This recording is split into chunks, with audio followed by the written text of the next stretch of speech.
with this very important one here. We're going to get Paul Lamison involved here in our coverage here momentarily.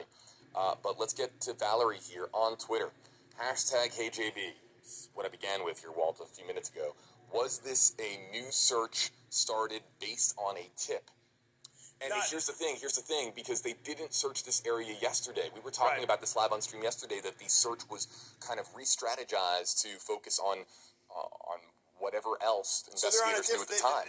So they took a day off, which could be a manpower thing. I asked about that, and we're still trying to clarify whether or not it was just because they needed a break. Because again, this is a law enforcement agency and law enforcement in general that has been overworked, clearly. And the difference in this time is they've approached this 25,000 acre preserve from the Venice side of it, as opposed to the other side, which they started on Saturday. Was that from a tip? I think many of us wonder the same thing. But Josh Taylor from the Northport Police Department talks about the Carlton Reserve being a vast and unforgiving location at times, currently waist deep in water in many areas, as we're seeing there. So we don't know whether it's just strategy, whether they took a day off. It's it's not necessarily tiring for those officers there, but there are some, I imagine, on foot in the thick of it, dealing with whatever you might deal with out there, off the trails, if you will. Because you've made a good point, JP. If you're trying to hide, you're probably not staying on the trails. Right. And I don't know exactly. I have never been in the vast wilderness trying to hide from dozens and dozens of teams of officers who are trying to find me. I can't speak to that, but what I can speak to is, at this stage, this is a commenter yesterday messaged me off the clock and brought up something that I think is, look, as you see here, let's just go live here to Eagle 8 HD. You can see here they're looking on binoculars. So this is what the search looks like here at this hour. I think he's off. He's ready to go. Paul might be ready to go. Oh, okay. Let's see if we can bring in Paul Lamison. Paul, this is JB on WFLA Now. You are live. Do you have us via radio?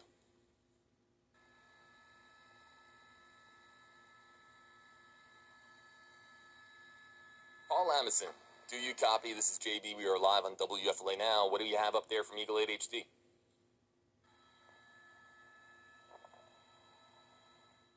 don't know. They're still looking.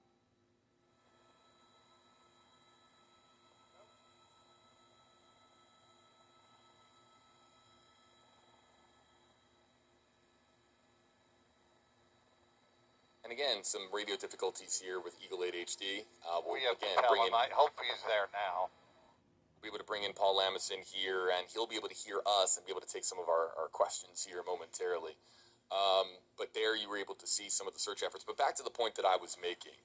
Somebody made a point here, and I'm not going to say it's a point that I necessarily agree with or disagree with, but let's see if our commenters agree here with what I'm about to say. Somebody messaged me off the clock and said, Brian Laundrie might be the subject of a massive missing persons case. He might be somebody who the entire world wants to speak to, and everybody is fearing the worst right now as far as his involvement with Gabby Petito and what happened to the 22-year-old woman from Northport. But the person said at the bottom of the note to me personally, or it was to either my Facebook or my Instagram account, and said, if there's one thing I truly believe is that Brian Laundrie is not stupid.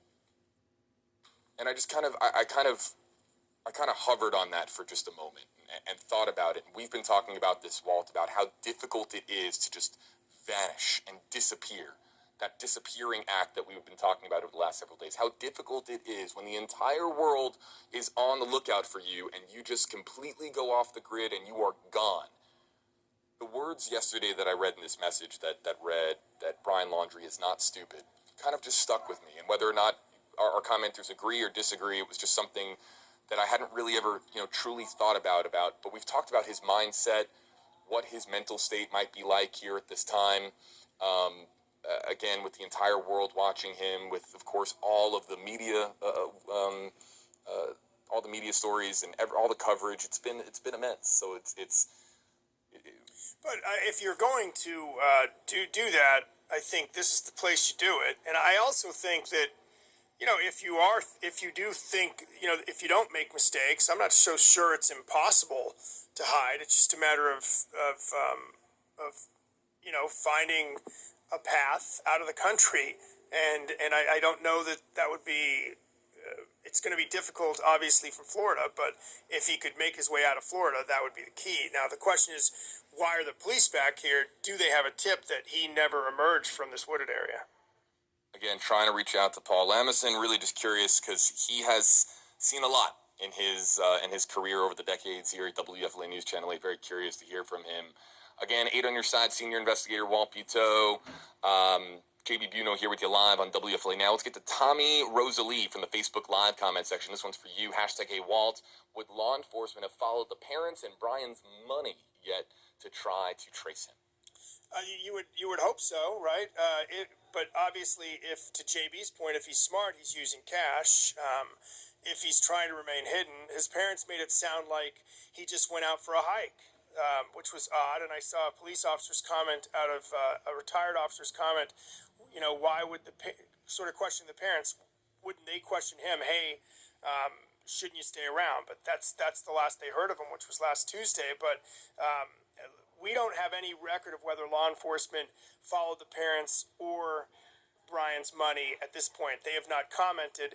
I will tell you, local law enforcement is Northport is referring us to the FBI, and the FBI generally is not going to comment for obvious reasons. They don't want Brian to know if they are indeed tracking his credit cards or whatever. But you would just make the assumption, being the FBI and doing what they do, that is what they're doing right now. Trying to at least develop an electronic trail of where Brian has been and where he might go. So, decent question, but we're not getting that yet. And again, the FBI is the lead agency, and it's not our FBI. It's the FBI out of Denver. Let's get to some more of the questions and comments that are coming in here, folks, on WFLA Now. We're live on a lot of different places. I don't know if we have the ability yet to go live on Reddit or on TikTok, but hello to our Reddit and TikTok audience.